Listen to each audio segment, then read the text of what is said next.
Let's take a look at tonight's Good Hands play brought to you by Allstate. And who has the good hands so far tonight? Hannah Hidalgo, the only player in the nation averaging more than 5 steals per game.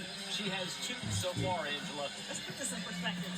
5 steals a game. That creates so many opportunities for this Notre Dame squad. And she is everywhere. She gets deflections, she gets tips, she gets steals. Her defense at the point of attack. As Debbie Antonelli likes to talk about, 4:19 remains in the second quarter. And welcome back to the Moody Coliseum in Dallas, Texas, by the way. And we're only a couple points away for making a 10-point deficit.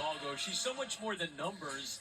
I would say SMU is one of the worst teams. I don't think they're going to make it into the postseason at all. I know Pittsburgh and Boston College, those two teams are officially eliminated from the ACC tournament contention, and the shot is good by SMU. That's all. Great execution on that inbound play.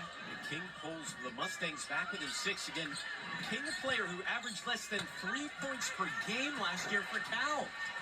She only played about 10 minutes a game out at Cal. They had a deep bench, a lot of guards that played a lot of minutes for them, but came here and has continued to get better over the course of the season. Jump ball there, possession arrow, Notre Dame, Hidalgo right in the middle of it yet again. But you're talking about Zara King, 12 points tonight, a couple of three-pointers, and really has put this team on her shoulders with all the injuries around her. She really has it, and it's not just what you see here during game days, but she's putting in the work in practices. Oftentimes you'll see her being one of the last players on the floor. Oh, great feed down low, but it can't fall. Sanchez. Stole it away. This time she'll try from outside. And it's on the outside. It's good by Sanchez. Jersey number 30. You cannot be loose with the ball. It's not just Hidalgo, but and we're only a point away from making a 10-point lead. And stole it away. Can everything. A rare miss for her, and Ja with the board. Notre Dame has already forced 11 turnovers in their game against NC State. They forced the Wolfpack to commit a season-high turnovers. Hidalgo pestering King there. It's almost like a shark in blood-infested waters for Hidalgo. When she starts to see a team that shot is way off target. And you can see their SMU kind of rushing the shot. I think SMU is keep on rushing the shot, but it's nothing like going to work for them.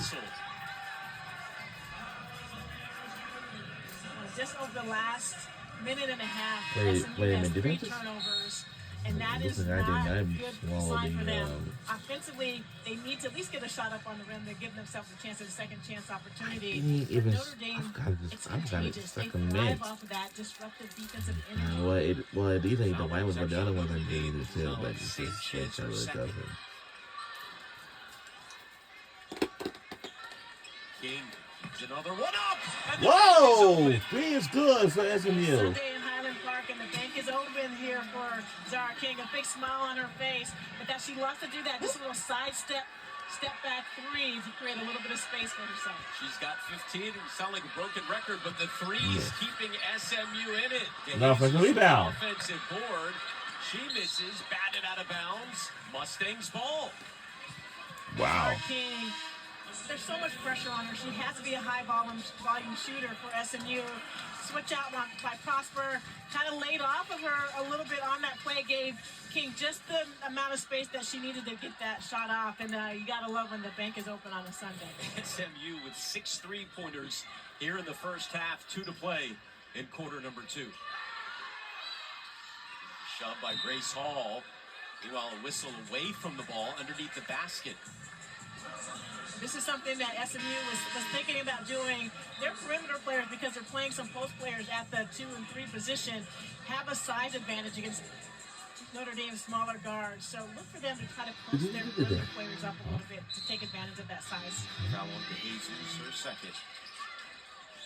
Thompson to inbound. Another turnover, number 12, forced by the Irish. They're so good defensively. Hidalgo. That's what. Rare turnover from her as SMU returns the favor. Still got a lot some way to get through to this But Hidalgo challenging. takes it right back. Wow, And good Hidalgo, steal from Hidalgo and the lays it Irish in. This back up by good. 8.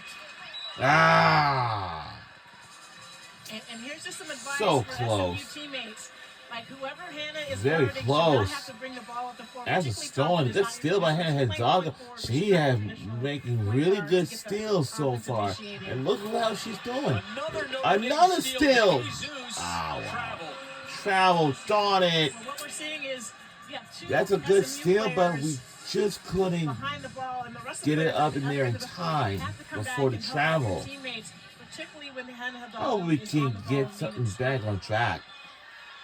Notre Dame Because number we're one doing a ACC in very turnover good- margin, and they are putting that on full display Good tonight. position so far. And already +9. it sounds like we just want to get through. Hidalgo And got it eventually in there and counted. Yes.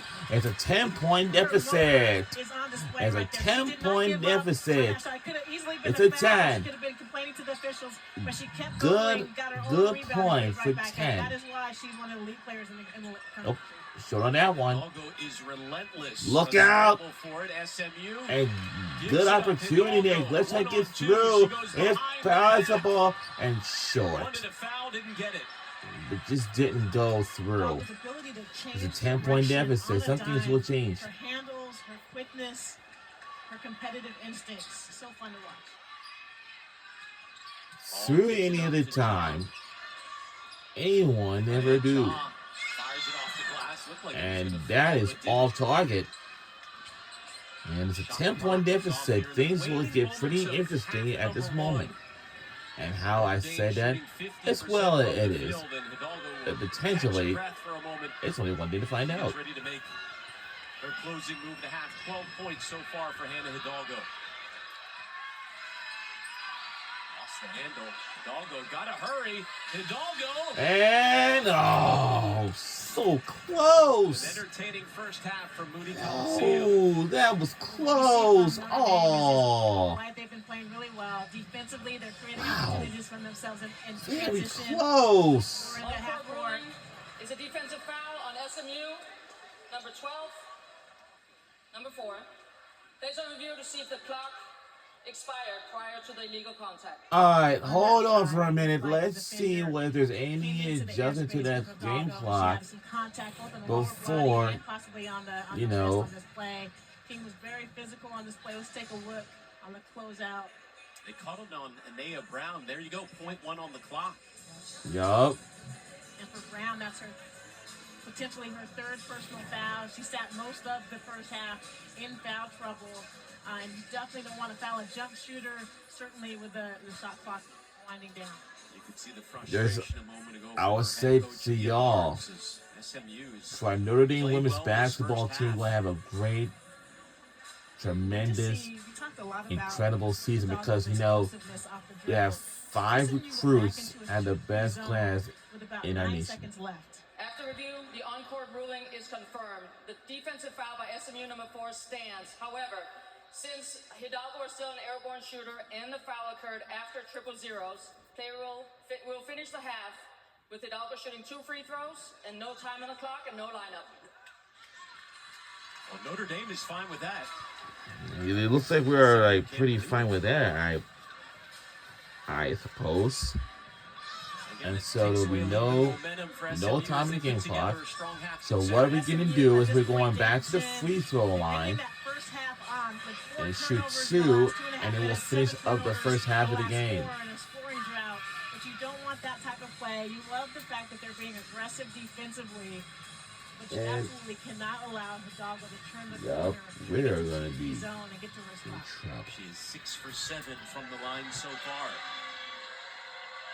It's across Notre Dame has beaten Georgetown 15-9, and the women's And the announcer Jinx kicks in with zeros on the clock here. in and the I second see her quarter. mother is in the house And to Vegas has support been, her daughter Jinx is Hannah. still active.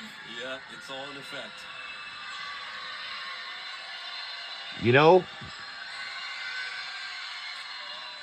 And misses both. All right, so it will be a 10-point game Well, To the break. Now let's send it well, back to that studio is, for the Auto Owners Insurance and halftime we will report see you with guys in the second Kelsey half very soon, and and we'll be resuming this for sure. And we'll see you on the second half. Thanks so much. Welcome in to the ACC Network Halftime Report. As he said, alongside Kai Crutchfield, I'm Kelsey Ritz-Cuff. It is good to be with you. It's Hannah's birthday. I feel like she's going to come out in the second half kind of like we saw in the first half. She's going to want those 2 free throws back, but they've got a 10